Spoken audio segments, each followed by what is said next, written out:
दास ठाकुर जी का पावन चरित्र। जो प्रभुत्रय है, प्रभुत्रय मीन्स श्री नरोत्तम, श्यामानंद, निवासाचार्य। इनमें से जो श्यामानंद और श्री निवासाचार्य जी हैं, इनके जो मंगलमय चरित्र है, इनको हमने श्रवण कर लिया। अब बारी है श्री नरोत्तम दास ठाकुर जी के चरित्र को श्रवण करने की। हरि बोल। श्रील नरोत्तम दास ठाकुर जी कृष्ण लीला में चंपक मंजरी है। श्री कृष्ण लीला में चंपक मंजरी, ये इनका सिद्ध परिचय है। श्री कृष्ण लीला की नित्य पार्षदा श्री रूप मंजरी की अनुगता चंपक मंजरी जी हैं।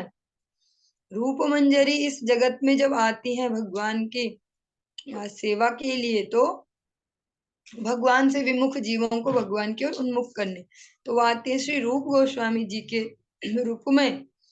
उनकी अनुगता जो चंपक मंजरी जी हैं, जब वो आती हैं तो आती नरोत्तम दास ठाकुर के रूप में। इसी प्रकार से जो हमारे गुरु वर्ग होते हैं, वो हम जैसे दिखते हैं, और जब तक हमें दिखते रहते हैं तब तक हमें अपने जैसे ही लगते हैं, हमें कुछ विशेष लगता भी नहीं उनमें, और ये भी नहीं लगता इनके प्रति कुछ विशेष दायित्व है हमारे। और जब वो चले जाते हैं, फिर कोई कोई उनका परिचय बताते हैं, ये तो वो थे वो थे, फिर करो शोक, फिर करो ये जो भी इमोशनल ड्रामे है ना। लेकिन आवश्यकता ये है कि उनके रहते रहते ही हम उनके प्रति अपनी जिम्मेदारियों को समझें, और अपनी सेवा में जो हमारे लिए है उस सेवा को ठीक से करें, जैसा कि हमारे गुरु परंपरा में सारे लोगों ने किया अपने गुरुदेव के प्रति। जगत के जीवों का नित्य कल्याण करने के लिए नरोत्तम ठाकुर के रूप में अवतरित हुई थी। जो चंपक मंजरी है, ये नरोत्तम दास ठाकुर जी के रूप में अवतरित हुई। श्री नरोत्तम ठाकुर जी राजशाही जिले के अंतर्गत गोपालपुर परगना में रामपुर ग्वालियर से 6 कोस दूर खेतुरी ग्राम में आविर्भूत हुए थे। आप पंचदश शताब्दी के मध्य में माघी पूर्णिमा तिथि को आविर्भूत हुए। माघी पूर्णिमा, माघ महीने में जो पूर्णिमा आती है, हरि बोल। माघी पूर्णिमाया जन्मिलेन नरोत्तम, दिने दिने वृद्धि हई लेन चंद्र सम। भक्ति रत्नाकर ग्रंथ में बताया जाता है कि माघी पूर्णिमा को इनका जो आविर्भाव दिवस है वो।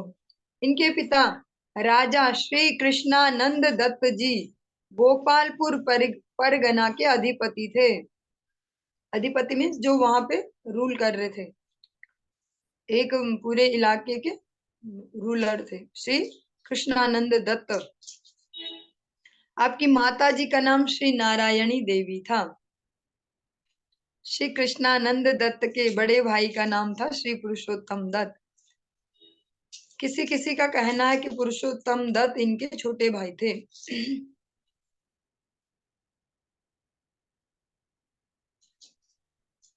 अच्छा, यहाँ पे माघी पूर्णिमा जो तिथि हमने इनके जन्म की सुनी अभी, आविर्भाव की, उसकी थोड़ी सी कुछ महिमा भी दी है। माघा युक्त पौर्णमासी, माघ मास की पूर्णिमा के दिन माघा नक्षत्र का योग होने से उसे माघी पूर्णिमा कहते हैं। वो जो माघी पूर्णिमा, उसका भी विशेष महत्व है। माघी पूर्णिमा के दिन पहले कलयुग प्रवृत्त हुआ। अथ भाद्रपदे कृष्णे त्रयोदश्यास्तु द्वापरम, माघे च पौर्णमास्यम घोरम कलयुग स्मृतम। जो ये तिथि है माघी पूर्णिमा, इसी दिन ही से ही कलयुग ने जो अपना टाइम पीरियड शुरू किया था, माघी पूर्णिमा से हुआ था। इस तिथि को किया गया पुण्य कर्म का अनुष्ठान अत्यंत फल गया। ये इस तिथि को किया गया पुण्य कर्म का अनुष्ठान अत्यंत फलदायक होता है। माघी पूर्णिमा। चलिए, पुरुषोत्तम दत्त के पुत्र का नाम था श्री संतोष दत्त। कृष्ण पार्षद वैष्णव किसी भी कुल में आ सकते हैं, यही ज्ञान करवाने के लिए श्री कृष्ण की इच्छा अनुसार नरोत्तम ठाकुर जी की आयुर्भाव लीला कायस्थ कुल में हुई। जाति कुल सब निरर्थक जनाइते, जन्माई लेन हरिदास मल्लेच्छ कुलेते। वैष्णव को प्राकृत जगत के अंतर्गत किसी एक जाति का समझने से नरक की प्राप्ति होती है। अड़चे विष्णु वैष्णव जाति बुद्धि नारकी सा। पद्म पुराण के अंतर्गत कहा जाता है कि जो वैष्णव हैं, जो आचरणशील वैष्णव है, आप उनमें जाति बुद्धि नहीं कर सकते। एक हो गया स्टार्टिंग फेज, जब तक स्टार्टिंग फेज है हमें सब कुछ ध्यान रखना भी है, जो भी है ये भाव भी होते हैं कि ये ऐसा है, ये उससे रिलेटेड, ये उससे, लेकिन जब धीरे धीरे आचरण में आए भक्ति तो फिर जाति दर्शन नहीं करना। बचपन से ही श्री नरोत्तम दास ठाकुर जी के चरित्र में भावी महापुरुषोचित लक्षण प्रकाशित हो गए थे। वे सदा श्री गौर नित्यानंद जी की गुण महिमा के चिंतन में ही मग्न रहते थे। गौर निताई के गुणगान में व्यस्त रहते थे। राज ऐश्वर्य की तरफ उनकी बिंदु मात्र भी आसक्ति नहीं थी। जो उनके पिताजी बहुत बड़े इलाके के रूलर हैं, लेकिन उनके पास सारी सुविधाएं, सब कुछ है, राज वैभव, लेकिन उनका बिल्कुल भी इसमें रंच मात्र भी अनुरक्ति नहीं है। श्रीमन महाप्रभु जी ने पार्षदों के साथ इन्हें दर्शन दिए। महाप्रभु ने सब पार्षद इनको दर्शन भी दिए। श्री कृष्ण चैतन्य नित्यानंदा द्वैत गणे, करये विज्ञप्ति अश्रु झरे दुनयने। स्वप्न छले प्रभु गण सह देखा दिया, प्रिय नरोत्तमे स्थिर करिला प्रभु दिया। ये बात उन दिनों की है जब नरोत्तम ठाकुर जी उपाय सोच रहे थे कि संसार किस प्रकार छोड़ा जाए। नरोत्तम दास ठाकुर जी प्लानिंग बना रहे थे किसके लिए? इसके लिए कि मुझे बहुत अच्छी जॉब मिल जाए, बहुत मेरा बढ़िया से लाइफ सेट हो जाए, अच्छी जगह शादी हो जाए, बढ़िया से घर बन जाए।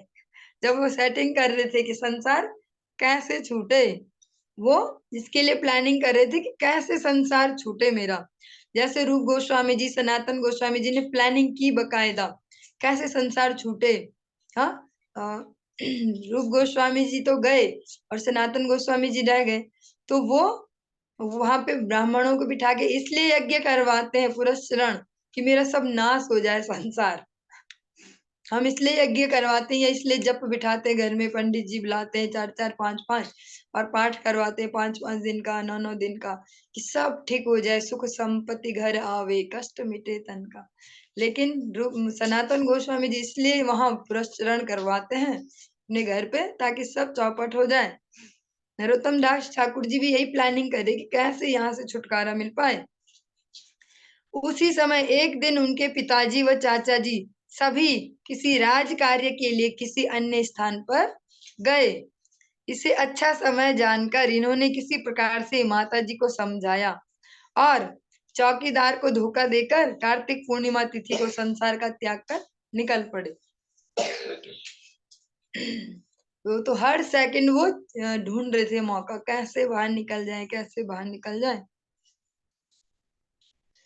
प्रेम विलास ग्रंथ में इस प्रकार वर्णन है कि एक बार कन्हई नाटशाला गांव में जैसे गुरुदेव हैं, तो वो बहुत अर्ली एज में आ गए ना। उस समय तो ये भी नहीं बोल सकते कि व्यक्ति इतना समझदार है या 15 वर्ष से ऊपर का हो गया, समझ रहा दुनियादारी। एक छोटी एज में 7-8 वर्ष की उम्र में वो घर से निकल गए, और वो भी सोच समझ के कि मुझे गुरुदेव के पास जाना, मुझे भगवान के लिए जाना है। तो बताया जाता है कि गुरुदेव जब पहुंच गए वृंदावन, और फिर घर में तो हड़कंप मच गया होगा ना, इतना छोटा बच्चा गायब हो गया। तो और फिर हालचाल तो सबको पता होते हैं अपने बच्चों की रुचि कि क्या क्या कर सकते हैं। तो फिर पता लगाया, पास में नजदीक में जो मठ था वहां भी पता किया, तो फिर ऐसा पता करके पता लग ही गया फाइनली कि वृंदावन भाग गया राम। उनका घर का नाम भी राम ही था, जो माता पिता ने दिया। गुरुदेव ने भी राम प्रसाद ब्रह्मचारी दिया, पर माता पिता ने भी राम नाम दिया। तो फिर उस समय तो कोई फोन वगैरह इतनी ज्यादा व्यवस्था नहीं थी, तो घर से पिताजी भी आ गए वापस लेने वृंदावन जैसे तैसे, और सारी व्यवस्था भी हो गई, मठ में बात बात करके कि ले जा रहे हैं बच्चा वापस।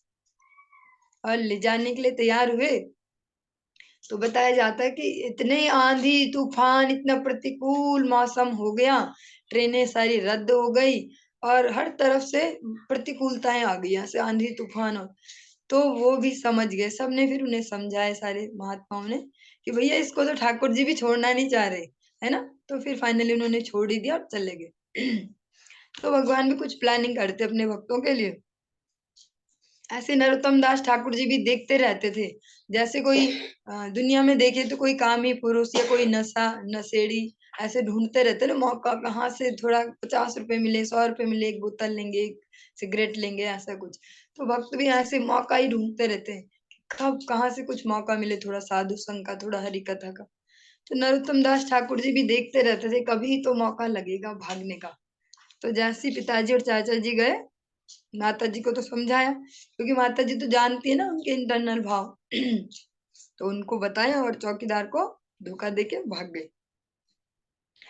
प्रेम विलास ग्रंथ में इस प्रकार वर्णन है कि एक बार कानाई नाटशाला गांव में आनंद से संकीर्तन और नृत्य करते करते श्रीमन महाप्रभु अकस्मात नरोत्तम नाम लेकर पुकारने लगे, नरोत्तम नरोत्तम।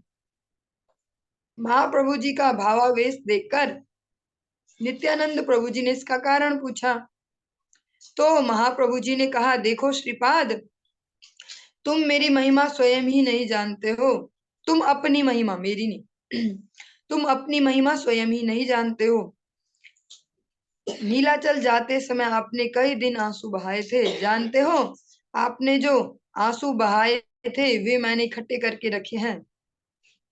नित्यानंद प्रभु जी को बोल रहे हैं महाप्रभु कि आपने नीलाचल जाते हुए जो मेरी याद में जो बहुत सारे कृष्ण प्रेम के जो आपने आंसू बहाए थे ना, वो मैंने सारे इकट्ठे किए। इसीलिए तो बोलते हैं आंसू नहीं मोती है ना। लेकिन उसी के आंसू मोती होंगे जो भगवान के लिए बाहर आओगा। जो संसार के लिए बाहर आएगा तो केवल नमक की कुछ बूंदे हैं। तो मैंने वो आंसू इकट्ठे कर लिए, वो अश्रु, और वो अश्रु इकट्ठे होके वो क्या है, प्रेम है वो। और वही प्रेम नरोत्तम को देने के लिए मैं इसे पद्मा नदी के किनारे रखूंगा। उसके पश्चात नरोत्तम को प्रेम देने के लिए महाप्रभु जी कुतुबपुर आए। वहां आकर उन्होंने पद्मा नदी में स्नान किया और उसके तट पर नृत्य कीर्तन करने लगे। महाप्रभु जी ने पद्मा नदी को संबोधन करते हुए कहा, लो ये प्रेम ले लो, इसे छिपा के रखना तथा नरोत्तम के आने पर उसको देना। सोचो, इसको तो शायद हम इमेजिन भी ना कर पाए सिचुएशन।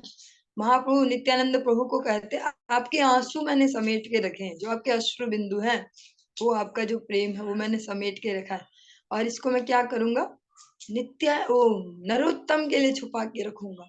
और नरोत्तम का भी कुछ अता पता नहीं है, कौन है नरोत्तम, कहाँ पैदा होंगे, किसका नाम नरोत्तम, अभी कुछ पता नहीं है, अभी जन्म नहीं हुआ उनका।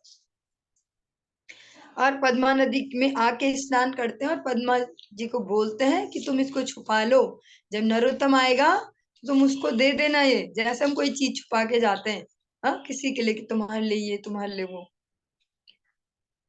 तब पद्मा नदी ने कहा, तो देवी स्वरूप में पद्मा नदी भी बोल पड़ी कि मैं कैसे समझूंगी कि नरोत्तम आया है।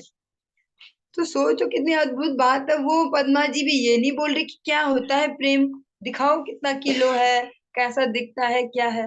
वो भी ये पूछ रही कि पहचानूंगी कैसे नरोत्तम आया। प्रेम आप मेरे पास छुपा दो, रख दो, पर मैं जानूंगी कैसे कि नरोत्तम आ गया, सही पात्र को कैसे पहचानूंगी, किसको देना है ये आपका जो डिलीवरी है।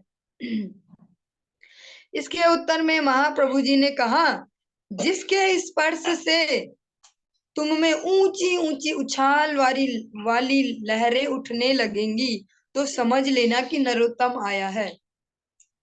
जैसे आप लोगों ने कहीं कोई नेट पे या कहीं कोई एक पिक्चर देखा होगा, एक महाप्रभु का एक चित्र है, ऐसे महाप्रभु कैसे बहुत विशाल सा महाप्रभु का शरीर, और समुद्र स्नान वाली से ऐसे हो, समुद्र की लहरें ऐसे उछल रही है, महाप्रभु का एक चित्र है ऐसा। तो उसको देखेंगे तो बहुत सुंदर चित्र है वो, अच्छा सा। तो वैसे ही तो महाप्रभु पद्मा नदी को बोलते हैं कि जब नरोत्तम आपको स्नान करेंगे, आप में स्पर्श करेंगे, टच करेंगे, तो आप में बहुत बड़ी बड़ी लहरें ऐसे उछलेंगी और आप समझ जाना फिर कि यही नरोत्तम है। यहाँ पर से तुम्ही अधिक उछलीवा, सोई नरोत्तम प्रेम तारे तुम्ही दीवा। जिस स्थान पर महाप्रभु ने नरोत्तम जी के लिए प्रेम रखा था, वही स्थान बाद में प्रेमतली के नाम से प्रसिद्ध हुआ। बाद में उस जगह का नाम हो गया प्रेमतली। जब नरोत्तम दास ठाकुर जी की आयु मात्र 12 वर्ष की थी, जब वो केवल 12 वर्ष के थे, तब नित्यानंद प्रभु जी ने उन्हें स्वप्न में दर्शन देकर पद्मा नदी के पास रखे प्रेम को लेने के लिए आदेश दिया। सोचो, ऐसे तो कोई जगत के जीव नहीं हो सकते ना, जिनके लिए इतना प्रयास किया गया हो, पहले से सब फिटिंग, सब सेटिंग की गई हो। नित्यानंद प्रभु और महाप्रभु तो जा चुके अपनी लीलाओं को यहाँ विश्राम देके, लेकिन जब उनकी एज 12 वर्ष की हुई, इसीलिए जो बचपन है वो बहुत ज्यादा महत्वपूर्ण समय हमारे जीवन का, क्योंकि इसमें ही हम सब समझ रहे होते हैं दुनियादारी कैसे चल रहा, सब जो भी हमारा स्वभाव बनना है वो इसमें 12 वर्ष के अंदर अंदर सब सेट हो जाता है। उसके बाद तो ज्यादा हम अपनी वो जो हैबिट्स उनको चेंज नहीं कर सकते। तो नरोत्तम दास ठाकुर जी भी जब 12 वर्ष के हो गए कि चलो अब थोड़ा सा एक हो गया कि अब थोड़ा ऊपर की ओर बढ़ रही है, तब नित्यानंद प्रभु ने उनको स्वप्न में दर्शन दिए और सारी बात बताई, क्योंकि वो नित्यानंद प्रभु का ही तो प्रेम है ना, महाप्रभु ने तो केवल उसको वहां छुपाया। बोला पद्मा नदी के पास जो प्रेम रखा है तुम्हारे लिए वो लेके आओ। स्वप्न में आदेश प्राप्त कर नरोत्तम दास ठाकुर एक दिन अकेले ही पद्मा नदी पर गए। 12 वर्ष का बच्चा अकेले। उनके स्नान करने से, उनके चरण स्पर्श से ही पद्मावती उछल पड़ी, जो पद्मा नदी है। जैसे ही नरोत्तम दास ठाकुर जी ने प्रवेश किया, नदी में स्पर्श हुआ, तुरंत उनमें बड़ी बड़ी लहरें उछलने लगी। तभी चैतन्य महाप्रभु जी की बात को स्मरण कर उनका रखा हुआ प्रेम पद्मा नदी ने नरोत्तम को समर्पण कर दिया। पद्मा जी को वो बात स्मरण हो पाई महाप्रभु की। कितने दिव्य है ये जो, जिनको हम नदियां बोलते हैं, जबकि वो देवियां है ना। वो भगवान की लीलाओं की साक्षी भी होती हैं, भगवान उनमें लीलाएं भी करते हैं, इस प्रकार भगवान की लीलाओं में सहयोग भी करती हैं। उन्होंने वो जो प्रेम है वो नरोत्तम दास ठाकुर जी को समर्पित कर दिया।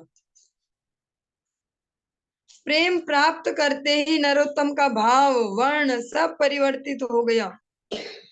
अब जो बच्चा घुसा था वैसा नहीं रह गया, वो बच्चा बिल्कुल बदल गए, कि भाव भी बदल गया, वर्ण है जो शरीर का कलर है, बॉडी कलर, वो भी चेंज हो गया।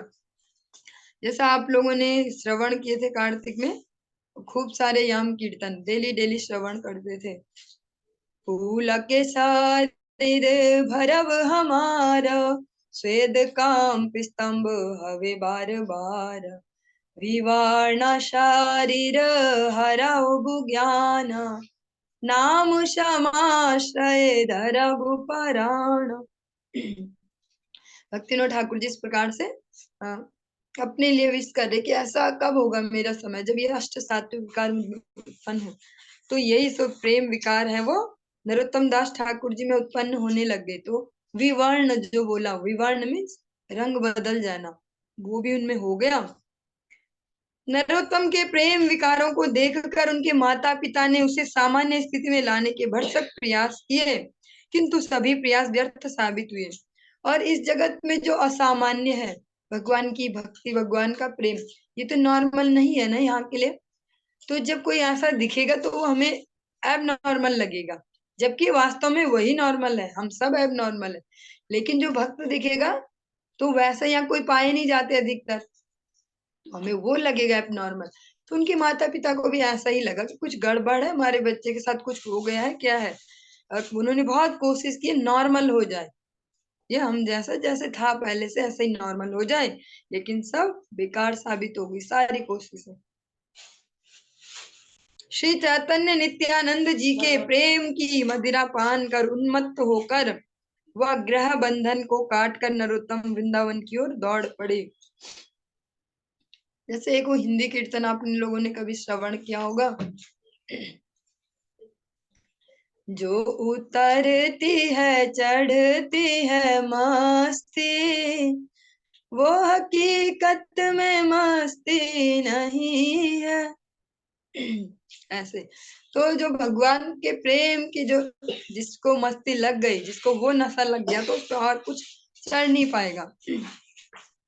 तो महाप्रभु गौर नित्यानंद की प्रेम की मदिरा, जो उनके प्रेम का जो भाव है उसमें उन्मत्त होके नरोत्तम दास ठाकुर जी, अब वो कहाँ टिक पाएंगे घर में, वो नॉर्मल कैसे रह पाएंगे। वैसे भी सोचने की बात है, प्रैक्टिकली हमें लगता है ना कि भैया भाव भी बढ़ते चले और हम संसार में भी फिट रहें, भक्ति भी होती रहे, एक तरफ रिजर्वेशन भी पक्का हो जाए कि बस गोलोक धाम में तो ये सबसे ऊंची सीट पे इनको ही मिले, और यहाँ भी सब ओके रहे, यहाँ भी शादी पार्टी सब अच्छे से एंजॉय करें, सोशल सर्कल और सब सब कुछ सही से चले, हाँ शोसेबाजी ये वो।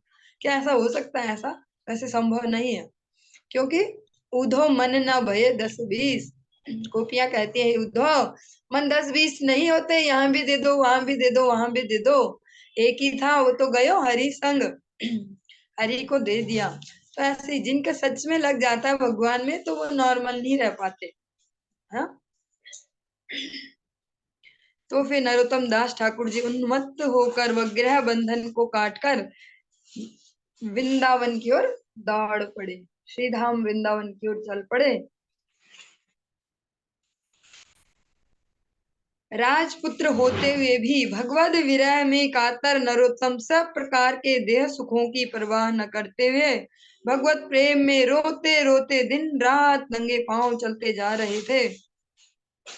जिस प्रकार से हम श्रवण करते हैं सीता ठाकुरानी का चरित्र, सीता जी, भगवान राम की शक्ति जो है सीता जी, और वो तो जनक महाराज के यहाँ जन्मी, जनक महाराज की पुत्री है। हाँ, जो जनक महाराज के कोई संतान नहीं, उसके बाद इस तरीके से एक पुत्री मिलती है, तो कितना प्रेम करते होंगे सब लोग ने, और सुख सुविधाएं वो तो कितनी सारी होंगी, हम इमेजिन भी नहीं कर सकते। ऐसे जनक महाराज, जब बड़े बड़े संत देवता तक आते हैं जिनके दरवाजे पे, जिनसे ज्ञान लेने, जिनसे परामर्श लेने, ऐसे जनक नंदिनी सीता। लेकिन भगवान राम की प्रसन्नता के लिए कि जो प्रभु ने जो निश्चय कर लिया, अब उसमें ही सहयोग करना है, कैसे कैसे कष्टों को झेलती हैं, जिनको बोला जाता है कि बंदर की फोटो देख के जो डर जाती है, ऐसी सीता जी। अब वो ऐसे जंगलों में इतने सारे जानवरों के बीच रही। वैसे बोलने में तो बड़ा इजी हमारे लिए कि भैया देखो सीता जैसी पत्नी होनी चाहिए ऐसे, हाँ, लेकिन प्रैक्टिकली तो बहुत मुश्किल है ऐसा कर पाना। उन्होंने जो भी, उनका तो बिल्कुल विपरीत है सब कुछ, उनके लिए तो बहुत इजी था। और सबने उनको ये सलाह भी दी थी कि 6 महीने तुम जनकपुर में रह लेना, 6 महीने अयोध्या में रहना। ऐसा करते करते होते क्या है, 14 साल वो तो ऐसे निकल जाएंगे। और 14 साल भी अ, उस जमाने की जब आयु ही 25-25 हजार या इससे भी ज्यादा थी, तो उस समय के 14 साल तो एक हफ्ता लगा लो हमारा, एक हफ्ते घूम घाम के आगे। तो 6-6 महीने यहाँ रहो, 6 महीने अयोध्या, 6 महीने जनकपुर, तो उनके लिए तो बहुत इजी था ना। और आज्ञा भी सारे गुरुजन ही दे रहे थे। जिस प्रकार से आपने वो हिंदी कीर्तन ही सुना होगा, वैसे बंगाली तो अभी रिलेट नहीं कर पाएंगे। सखी गुरुजन त्रास कैसे करें ब्रजवास, उनके तो सारे गुरुजन ही उनको बोल रहे थे कि आप यहाँ रुको, यहाँ रुको, लेकिन उन्होंने उस समय एकमात्र भगवान की प्रसन्नता को ही अपना मुख्य लक्ष्य बनाया। क्योंकि सारे धर्मों को कलेक्ट करते करते कुछ ना कुछ तो छूट ही जाएगा। तो उन्होंने भी दृढ़ता से निश्चय लिया कि अभी एक ही धर्म है, भगवान का अनुगत्य। तो ऐसी सीता जी, जिनको बोलते कमल, गुलाब की जो पंखुड़ियां वो भी उनको चुभती थी, जब उनकी मुंह दिखाई हुई, पूरे अयोध्या वासी दर्शन करने आए कि देखते हैं कैसी हमारी नई होने वाली रानी। हाँ, तो उनके दर्शन के लिए, तो उनको जब वो गई दर्शन देने और गुलाब की पंखुड़ियां बिछी उनपे किससे चल के जा रही, तो ऐसे फेस एक्सप्रेशन ऐसे आ रहे जैसे कुछ कष्ट है, पर फिर भी चुपचाप चल रही। कौशल्या जी बड़े प्रेम से पूछते कि बेटी बताओ क्या कष्ट है, कुछ परेशानी? नहीं नहीं कुछ परेशानी नहीं, बताओ बताओ। तो फिर छुपाते छुपाते फिर बोली दिया कि ये ना चुभ रहे हैं मुझे, कमल की ये ताजी ताजी पंखुड़ियां चुभ रही हैं मुझे। ऐसी सीता जी पैदल नंगे पांव, पैदल भी और नंगे पैर भी, और जगह भी कैसी नॉर्मल हमारे जैसे सड़कें वो नहीं कि जहाँ कुछ भी नहीं है। हाँ, ऐसी जगहों पे जहाँ बड़े बड़े नुकीले पत्थर होंगे, जहाँ अच्छे अच्छे से कांटे होंगे, तरह तरह के कांटे, ऐसी जगह पे पैदल चलना। तो जो सेवकाई है, भगवान का प्रेम है, जो इतना इजी भी नहीं है जैसा हमें लगता है। हमने कंफर्ट जोन में सुबह उठ रहे, नारे धो रहे, यार माला जपी, ऐसे ऐसे ऐसे, है ना। हमारे लिए तो बहुत इजी कर दिया गया गुरु परंपरा के द्वारा। तो ऐसे नरोत्तम दास ठाकुर जी है, राजपुत्र है, राजपुत्र होते हुए भगवान के विरह में कातर होके अपने सारे देह सुखों की परवाह छोड़ के और भगवत प्रेम में रोते रोते दिन रात नंगे पांव चलते जा रहे। उन्हें अपने देह के कष्टों का कुछ भान नहीं है। कष्ट केवल एक ही है, भगवान का विरह, भगवान से दूर होना। कई दिन तक न तो उन्होंने कुछ खाया और न ही सोए। परिणाम ये हुआ कि अंत में वे एक वृक्ष के नीचे बेहोश होकर गिर पड़े। जैसे हम लोग हैं वैसे ही हमें अननेचुरल सा, अनप्रैक्टिकल लगेगा कि कैसे हो सकता है दिनों दिन न खाए न सोए। शायद ऐसे ही लिख देते होंगे इन किताबों में। हाँ, क्या पता ये लाइन इनकी फेवरेट ही हो कि भाई न खाए न सोए। रघुनाथ दास गोस्वामी के लिए भी लिख दिया, न खाए न सोए। लेकिन इसको अगर हम प्रैक्टिकली समझना चाहें, जब हमारे घर में कोई ट्रेजेडी हो जाती है, या छोटा बच्चा कोई बीमार हो गया या कुछ हो गया, उसको नजर लग गई, कुछ ऐसा, और रात भर अगर उसका हल्ला चल रहा है, बस वो रो रहा, चिल्ला रहा, तो हम भी तो नहीं सो पाते, ना खा पाते, है ना। तो हम जैसे जीव जिनकी कुछ भी सामर्थ्य नहीं है, कुछ बड़ा ऐसी कोई भगवत प्रेम वाली बात भी नहीं, छोटी सी नॉर्मल सी मटेरियल परेशानी, उसमें हम भी तो न खाए न सोए कर ही लेते हैं 1-2 दिन तक। तो फिर जो भगवान के पार्षद ही हो और भगवान का ही विरह हो, तो वो अगर कर ले 10-20 दिन तक न खाए न सोए, तो इसमें कोई बड़ी बात नहीं। परिणाम ये हुआ कि अंत में वे एक वृक्ष के नीचे बेहोश होकर गिर पड़े। तभी एक गोरे रंग का ब्राह्मण बर्तन में दूध लेकर वहां आया और उसने बड़ी ही मधुर व स्नेह भरी भाषा में कहा, ओहे नरोत्तम, ये दूध पी ले, इससे तेरे पाँव के छाले ठीक हो जाएंगे और फिर तुम सुख पूर्वक रास्ता तय करना। एक ब्राह्मण है गोरे रंग का, यहाँ पे श्याम वर्ण वाला नहीं आया। अधिकतर हमने जो कथाएं सुनी है, उनमें सुना है श्याम वर्ण का एक बालक आया और दूध लेके, है सांवरा सा लोना सा। यहाँ पे है गोरे रंग का और उनको दूध देके कि ये दूध पी लो। इसमें से एक वैसे निकालने वाली बात तो नहीं, फिर निकाल सकते हैं फिर भी। इसमें दूध की भी महिमा है ना। जो शुद्ध, जो भारतीय गाय है, उसके दूध की भी महिमा है। जैसे हम इग्नोर कर देते हैं, या आज की जो भी जीवन शैली है, जो भी विज्ञान जैसा भी प्रगति कर रहा है, नई नई थेरेपी, तो बोलते हैं दूध दूध नहीं, इसको इग्नोर करो इग्नोर करो। लेकिन भगवान की जो ऐसे हम कोई भी लीलाएं सुनते हैं, तो भगवान दूध लेके ही आए। और हमने बचपन से भी सुना है, जब गांव में भी रहने का मौका मिला, भगवान की कृपा से बचपन गांव में ही बीता, तो बहुत मजे से बीता, है ना। बहुत कुछ सीखने को मिलता है गाँव में। तो दूध जो होता है वो तुरंत एनर्जी देता है, बोलते दूध की कच्ची खुराक, जैसे ही पियेंगे तुरंत एनर्जी देता है। तो इसीलिए जो भी हम कथाएं सुनते हैं, उनमें अधिकतर जो भी ऐसे थके हारे वैष्णव होते हैं, उनके लिए दूध ही आता है गर्मा गर्म, कि दूध पियो और एनर्जाइज हो जाओ, है ना। तो ऐसे में धीरे धीरे हम लोग गौ माता की महत्ता को भी समझ सकते हैं, कि बिना गौ के गोपाल की सेवा वैसे संभव नहीं।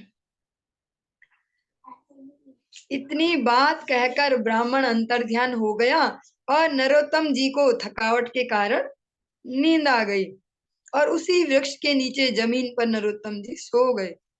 उसी समय नरोत्तम ठाकुर जी को रूप गोस्वामी और सनातन गोस्वामी जी के दर्शन मिले थे। श्री रूप गोस्वामी जी ने परम स्नेह के साथ नरोत्तम की छाती पर हाथ रखकर चैतन्य महाप्रभु द्वारा लाया हुआ दूध पिलाया। वो गोरा ब्राह्मण कौन है? गौरांगो। इस बार काला ब्राह्मण नहीं आया, इस बार गोरा ब्राह्मण आया। और वो दूध किसने पिलाया? रूप गोस्वामी जी ने। लाए कौन दूध? महाप्रभु, और पिला रहे रूप गोस्वामी। तो दूध पे इन सब की स्टैंप लग गई है। पर अगर दूध हो भारतीय गैया का, दूध पिलाया, जिससे नरोत्तम जी का सारा कष्ट जाता रहा। प्रेम विलास ग्रंथ में ऐसा भी वर्णन आता है कि किस किस प्रकार से वृंदावन में नरोत्तम जी ने लोकनाथ गोस्वामी जी की कृपा प्राप्त की थी।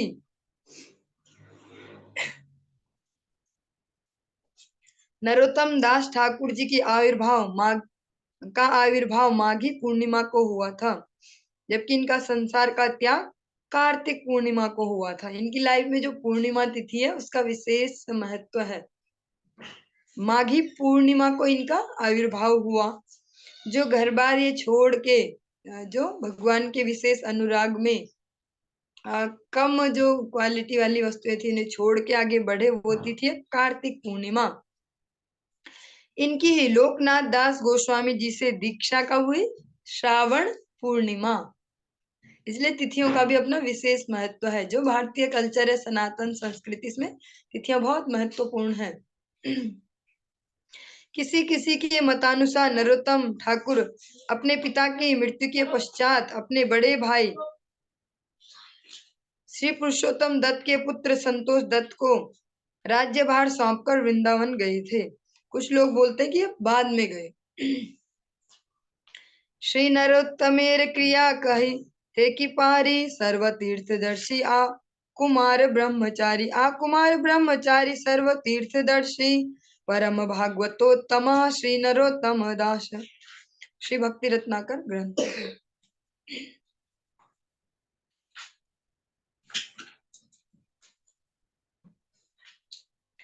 श्री लोकनाथ गोस्वामी की साक्षात, जो लोकनाथ गोस्वामी जी हैं वो साक्षात महाप्रभु जी के शिष्य एवं पार्षदों में गिने जाते हैं। महाप्रभु के डायरेक्ट शरणागत हैं और उनके पार्षदों में जिनकी गिनती होती है। गौड़ीय वैष्णवों में से सबसे पहले यही चैतन्य महाप्रभु के आदेश से श्रील भूगर्भ गोस्वामी जी को साथ लेकर वृंदावन आए थे। यह आप लोगों के लिए नोट करने वाला विषय हो सकता है। जो लोकनाथ गोस्वामी जी हैं वो गौड़ीय वैष्णव में से पहले ऐसे व्यक्ति हैं जो महाप्रभु की आज्ञा से भूगर्भ गोस्वामी जी आपने कुछ दिन पहले सुना था। तो वृंदावन में राधा दामोदर मंदिर है, वहां पर आप उनका नाम देख सकते हैं। उनके सेवित विग्रह भी है, श्री छैल चिकन बिहारी वहां पे। तो भूगर्भ गोस्वामी जी को साथ लेके आए लोकनाथ गोस्वामी जी। श्री लोकनाथ गोस्वामी जी ने श्री ब्रज मंडल में रहते हुए तीव्र वैराग्य के साथ भजन किया था। वे विविक्तानंदी वैष्णव थे। उन्होंने ऐसा संकल्प लिया हुआ था कि वे किसी को भी शिष्य नहीं बनाएंगे, झंझट नहीं पालने। किसी के प्रारब्ध को झेलो, उसको सिखाओ, फिर उसका ये करो वो करो, से बढ़िया हम भगवत सेवा में ठीक है। अपनी रुचि क्यों हटानी, इधर से उधर अपना दिमाग डाइवर्ट नहीं करना। तो उन्होंने संकल्प लिया था किसी को शिष्य नहीं बनाना। जबकि दूसरी ओर नरोत्तम ठाकुर जी का संकल्प था कि यदि वे बनेंगे तो लोकनाथ गोस्वामी जी के ही शिष्य बनेंगे। भगवान कृष्ण ने संकल्प लिया कि भैया मैं अस्त्र शस्त्र नहीं उठाऊंगा, अगर युद्ध में पार्टिसिपेट करूंगा अस्त्र शस्त्र नहीं उठाऊंगा। भीष्म पितामह ने प्रतिज्ञा की कि मैं अस्त्र उठवा के ही रहूंगा। तो ऐसी यहाँ पे भी ठन गई दोनों की। जो नरोत्तम दास ठाकुर जी हैं उन्होंने मन संकल्प लिया है कि अगर पदाश्रय लेना है तो इनका ही लेना है, लोकनाथ गोस्वामी महाराज का। और श्री राधे। और लोकनाथ गोस्वामी जी ने संकल्प लिया कि किसी को भी शिष्य नहीं बनाना। राजा के पुत्र होने पर भी लोकनाथ गोस्वामी जी की कृपा प्राप्त करने के लिए वे वृंदावन में प्रतिदिन आधी रात के समय जाकर उनके प्रातः जंगल पानी जाने के स्थान को साफ करते थे और साथ ही साथ हाथ धोने के लिए साफ मिट्टी और जल भी रख देते थे। और जो ये नरोत्तम दास ठाकुर जी का जो हम चरित्र सुन रहे हैं, ये आप लोगों ने बहुत बार सुना होगा। कई बार हम अधिकतर इनका ही एग्जाम्पल देते हैं। कैसे भी नरोत्तम दास ठाकुर जी, फिर ऐसे काफी बार सुन चुके हैं आप लोग। किस किस लेवल पे जाके लोगों ने प्रयास किया शरणागति के लिए, हाँ, गुरुदेव की अनुगत्य के लिए, एक सही वैष्णव का अनुगत्य लेने के लिए।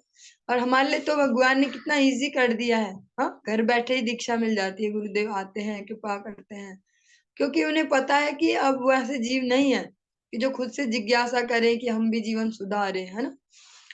तो जो नरोत्तम दास ठाकुर जी राजपुत्र होते हुए भी इतना नीच कर्म करते हैं, जैसे जहां वो मल त्याग करने जाते हैं, लोकनाथ गोस्वामी जी जंगल में, वहां वो रात्रि में ही 2-3 बजे ही जाके वहां सफाई कर देते हैं, क्योंकि वहां ऐसे टॉयलेट सीट तो नहीं है ना कि किया और फ्लश किया और गए। हाँ, वहां तो धरती है केवल, और सारी धरती को भी गंदी नहीं कर सकते, इधर उधर इधर उधर। तो जो नरोत्तम दास ठाकुर जी, वो प्रैक्टिकली इन्होंने सोचा, वो वहां रोज सफाई कर देते, और जहां वो हाथ वाथ धोएंगे कहीं, उनके लिए छान के, मिट्टी को छान के भी रख देते। कितनी सूक्ष्म बुद्धि चाहिए सेवक के लिए, बहुत ही सूक्ष्म। नहीं तो हम सोचते ही रह जाएंगे, सेवा करना तो चाह रहे पर क्या करें, क्या सेवा कर सकते हैं, ऐसे सोचते रह जाएंगे। जो करने वाले होते हैं उनको ऑप्शन मिल जाते हैं। तो नरोत्तम दास ठाकुर जी वहां सफाई कर देते हैं, ताकि वो फिर से इस स्थान को यूज कर पाए, और उनके हाथ धोने के लिए वहां मिट्टी छान के भी रख देते एक जगह, जिससे वो मिट्टी यूज कर पाए। जहां से वो मिट्टी लेते थे वहां पे साफ करके, और जल भी रख देते उनके लिए। प्रेम विलास ग्रंथ में ये प्रसंग इस प्रकार से वर्णित है। ये स्थाने गोसाई जीनु यान बहिर्देश, से स्थान याई करे न संस्कार विशेष। मृत्तिकार शौचेर लागी माटी छानी आने, नित्य नित्य ई मत करे न सेवने। छाटा गाछी पुती राखे माटीर भीतर, बाहिर करी सेवा करे आनंद अंतरे। आपना के धन्य माने शरीर सफल, प्रभुर चरण प्राप्त ये यही मोर बल। कहिते कहिते कांदे झाटा बुके दिया, 5-7 धारा बहे हृदय भासिया। अर्थात श्री लोकनाथ गोस्वामी जी जिस स्थान पर शौच आदि के लिए जाते थे, नरोत्तम दास ठाकुर जी जाकर उस स्थान को साफ कर देते थे, और हाथ साफ करने के लिए छानी हुई मिट्टी लाकर वहां रख देते थे। वे सफाई करने के पश्चात झाड़ू को वृक्ष की ओट में मिट्टी के नीचे छिपाकर रख देते थे। प्रतिदिन इसी प्रकार सेवा करते हुए आनंद का अनुभव करते थे। अपने आप को धन्य मानते और समझते कि मेरा जन्म सफल हो गया है। इतना निंद, जिसको हम निंदनीय बोलेंगे, छी छी छी, बेकार सा काम, ऐसे हम जमादार जो होते हैं उनको तो हम इतनी हीन दृष्टि से देखते हैं, बेकार से गंदे लोग हैं। तो ऐसे राजपुत्र होते हैं, ऐसी छोटी सेवा को कर रहे, माइनर सेवा, जिसको हम सोच भी नहीं सकते कि ये भी सेवा है। उस सेवा को कर रहे हैं और आनंद का अनुभव कर रहे हैं। ऐसे नहीं कर रहे कि छी क्या मजबूरी है, ऐसा भी करना पड़ता है, ऐसे वो स्वेच्छा से कर रहे हैं, और खुद को धन्य मानते हुए, अपने आप को धन्य मानते और समझते कि मेरा जन्म सफल हो गया है। वे मानते थे कि प्रभु की प्राप्ति के लिए ये सेवा ही मेरा बल है। वो ये मानते थे कि भगवान की प्राप्ति के लिए ये सेवा ही मेरा बल है। जगत में भी देखा जाता है, ये तो अभी आध्यात्मिक जगत की बात हो रही है, लेकिन भौतिक जगत में भी जिनकी सेवा में विशेष रुचि होती है, तो उनका पार लग ही जाता है। भगवान फिर उनको कहीं ना कहीं से मौका देते हैं अपने रास्ते पे लगने के भी, जिनके मन में निष्कपट सेवा भावनाएं होती है। ऐसे मैंने तो अपने जीवन में अपनी नानी जी को देखा है ना, पूरे जीवन में उन्होंने भौतिकता ऐसी जीवन जिया, परिवार की सेवा ये वो, लेकिन उनमें एक खासियत थी हेल्प करने की, मतलब सेवा करने की। जैसे यहाँ पे भी सुन रहे नरोत्तम दास ठाकुर जी की, जब ये कथा सुनते तो मुझे उनकी याद आती। जब हम छोटे छोटे थे तो यही सेम वो हमारे लिए भी करते थे, जहाँ बच्चों को भेजते थे ना उधर कि वहां जाओ बाहर जाने, तो उनका ये काम होता था सेम टू सेम जो यहाँ सुन रहे। तो अब जब यहाँ सुना हमने, यहाँ भक्ति में आने के बाद, तो वो रियलाइज कर पा रहे कि कितना वैसा विशाल हृदय चाहिए ऐसे कामों के लिए। तो वो हमारे लिए, सबके लिए, बच्चों के लिए, जैसे हम कभी छुट्टियों में भी जा रहे, वहां भी पहले से बच्चे मामा जी लोग सबके लिए वहां ऐसा ही करती, साफ करके रखती कि बच्चे ज्यादा दूर नहीं जा पाएंगे ऐसे। तो फिर उसका रिजल्ट भी उनके जीवन में देखा। उन्होंने भले स्टार्टिंग में भजन नहीं किया, जैसे भी चला उनका जीवन, पर सेवा में रुचि थी। तो फिर भगवान की कृपा से गुरुदेव की शरणागति भी मिली। हरिनाम जप करते करते बिना किसी परेशानी के शरीर भी इजीली छूट गया, भगवान नाम जप करके। उस दिन भी अपनी माला पूरी करके गई, और किसी को कुछ परेशानी भी नहीं हुई इनकी वजह से कि पड़े हुए हैं, ऐसे कुछ भी नहीं। आराम से शाम को 4 बजे बस इतना ही बोला कि बस हो गया मेरा टाइम, हाँ जा रही हूँ, और भगवान का ही नाम बोल के ऐसे इजीली चले हुए। तो सेवा में बड़ा बल होता है। जगत में भी कहे तो सेवा कभी व्यर्थ नहीं जाती, भगवान हृदय के भावों को देखते हैं। तो नरोत्तम दास ठाकुर जी ये जो इतनी वैसी सेवा जिसको हम बोलेंगे गंदी सी, ऐसे काम कर रहे हैं, इसको करते हुए खुद को धन्य मानते, वो समझते हैं कि जो ये छोटी छोटी सेवाएं हैं ये क्या है, मेरे बोनस पॉइंट्स हैं भगवत राज्य के लिए। वे मानते कि प्रभु की प्राप्ति के लिए ये सेवा ही मेरा बल है। इतना कहकर वे झाड़ू को छाती से लगाकर क्रंदन करते रहते। अब हमें तो लगेगा पागल आदमी सा है ना, पहले ऐसी गंदगी साफ करे फिर ऐसे रो, और उनके नेत्रों से अश्रु की धाराएं बहती रहती थी। प्रतिदिन शौच के स्थान को निर्मल और दुर्गंध रहित देखकर श्री लोकनाथ गोस्वामी जी आश्चर्यान्वित हुए और सोचने लगे कि कौन व्यक्ति ये काम कर रहा है। एक दो दिन उन्होंने देखा नहीं, ध्यान नहीं दिया, पर डेली ऐसा हो रहा है तो नोटिस करने लगे कि कुछ तो बात है, यहाँ कोई आता है शायद, यहाँ सफाई कैसे हो रही रोज रोज, रोज रोज तो कोई ऐसे ही तुक्का नहीं लग सकता कि ऐसे ही खुद ही हो जा रहा कुछ भी, इसमें जरूर कुछ ना कुछ बात है। ये देखने के लिए कि कौन मेरे शौच के स्थान की सफाई इत्यादि करता है। एक दिन वे शौच के स्थान के पास ही गुप्त स्थान में छिपकर बैठ गए और हरिनाम करने लगे। वो उससे थोड़ा सा दूर, जहां से दिख जाए कौन है, वहां पहले ही चले गए आज। अब उन्होंने भी दिमाग चलाया और जल्दी चले गए और छुप के आके अपना हरिनाम करने लगे। उन्होंने देखा कि एक व्यक्ति आधी रात को आया और उसने सफाई का काम करना शुरू कर दिया। वो आधी रात से पहले छिप गए वहां, क्योंकि वो बड़ी जल्दी आ जाते ताकि उन्हें कोई देख भी ना पाए। उनमें ऐसा भी नहीं है कि मेरी फोटो खींचे और आ जाए सोशल मीडिया पे बड़ी बड़ी हेडलाइन, देखिए कितनी सेवा निष्ठा इनकी, गुरु सेवा देखिए, ऐसे नहीं, उनको वो छुप के करनी है। तो आज लोकनाथ गोस्वामी जी भी उनसे भी जल्दी पहुंच गए और देखते हैं आज कौन करता है ये काम। अंधेरे में दूर से ही उन्होंने उसका परिचय पूछा। तो लोकनाथ गोस्वामी जी बोलते कौन है कौन है, और फिर नरोत्तम क्या बोलते हैं, नराधम। वो नरोत्तम नहीं बोलते, नाम है उनका नरोत्तम, मतलब नरों में उत्तम, पर वो बोलते नराधम, नरों में अधम, बोलते नराधम। जब उन्हें मालूम हुआ कि राजपुत्र नरोत्तम का ही ये काम है, तो लोकनाथ गोस्वामी जी अत्यंत संकुचित हो गए। उन्हें संकोच हुआ बहुत कि अरे ये इतने बड़े राज घराने का बेटा और यहाँ ये काम कर रहा है, ये जमादार वाले इतने तुच्छ ऐसे कार्य हमको कर रहा है, वो भी मेरे लिए। तो लोकनाथ गोस्वामी जी अत्यंत संकुचित हो गए और उसे भविष्य में ऐसा घृणित कार्य करने के लिए मना किया, और मना कर दिया स्ट्रिक्टली, अब ऐसा काम मत करना दोबारा से, तुम इतने अच्छे घर के पढ़े लिखे लड़के और ये काम कर रहे हैं, टॉयलेट साफ कर रहे हो तुम यहाँ पे। किंतु नरोत्तम दास ठाकुर जी की ऐसी दीनता और व्याकुलता देखकर लोकनाथ गोस्वामी जी का चित्त उनके प्रति स्नेह से भर आया। लेकिन उनमें तो कोई आर्टिफिशियल ऐसा वो कोई गोल सेट करके नहीं कर रहे ना उस कार्य को, वैष्णव सेवा के लिए ही कर रहे हैं। तो उनके जो क्या है, ईमानदार जो भाव है, उनके निष्कपट जो भाव है, उनसे लोकनाथ गोस्वामी जी के हृदय में उनके लिए ममता उत्पन्न हो गई और अपने संकल्प को छोड़कर उन्होंने उन्हें दीक्षा दी। बीच की वैसे और भी इसमें कथा है, पर इसमें संक्षेप में ही है। उनको उन्होंने बहुत बार लौटाया, कई बार बोला कि मैं तो महाप्रभु से पूछूंगा तब दूंगा। फिर वो आते कि आपने पूछा महाप्रभु से, बोलते अरे रे इस बार भूल गया मैं। फिर दोबारा आते, आपने पूछा महाप्रभु से, ऐसे बोलते बोलते बहुत बार उन्होंने उन्हें लौटाया। पर जब अति हो गई तो भगवान ने स्वयं बोल दिया कि अब ऐसा मत करो, इसको और मत सताओ, अब दे दो इनको शरणागति। तब जाके उन्होंने उनको दीक्षा दी, जब भगवान ने स्वयं उनके लिए सिफारिश लगाई। इस प्रकार नरोत्तम दास ठाकुर जी ने स्वयं आचरण करके जगतवासियों को ये शिक्षा दी कि गुरु सेवा किस प्रकार की जाती है। हे नहीं समय नरोत्तम तथा गिया, गुरु सेवा यथोचित कैला हर्ष है या, सेवा या प्रसन्न है या दीक्षा मंत्र दिल, नरोत्तम कृपा रे अवधि प्रकाशिल।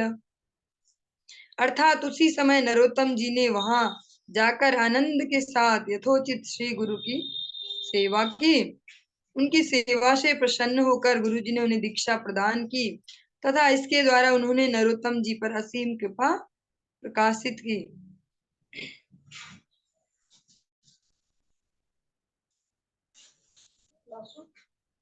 हरे कृष्णा। मैं बोलूंगी तो क्या देगा मुझको?